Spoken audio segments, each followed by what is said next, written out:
ఈరోజు మనుషులుగా మనకి తెలవంది ఏం తెలుసా? వాడు ఏం చేయడు, వాడు ఆ వ్యభిచారపు మనసు నీకు పుట్టిస్తాడు అంతే. వాడు చేయడు, ఆ వ్యభిచారపు మనసు నీకు పుట్టిస్తాడు. తిరుగు, ఎంతమంది యవనస్తులతో తిరుగు.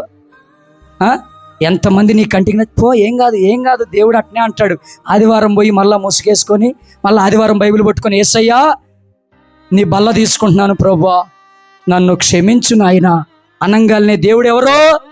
కరుణామయుడు, కృప. అసలు ఈ మాటలు దండేసినట్టు వేస్తారు మనోళ్ళు. దండ అల్లిక ఏంది? కరుణామయుడా, కృపామయుడా, వాత్సల్యం కలిగిన వాడా, నువ్వు బహుగా కోపించవంటయ్యా, నీ కోపం క్షణమాత్రమేనంట, దీర్ఘకాలము నువ్వు క్షమిస్తావంట ఈ పాపిని. ఈరోజు మళ్ళా సోమవారం నుండి యేసయ్యా, ఆనాడు దావీదు ఏడవగా, ఆయన కన్నీరు ఏరులై పారగా దావీదుని క్షమించిన నీవు అంతకంటే బూడిద లాంటి నన్ను, అబ్బా అసలు ఆ ప్రార్థనకి యేసయ్య ఏమైపోవాలా? ఇదే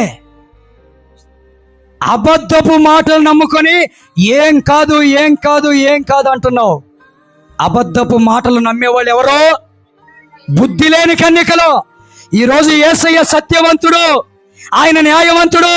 ఆయన మాటలు భూమి ఆకాశము గతించినా ఎప్పటి గతించవు.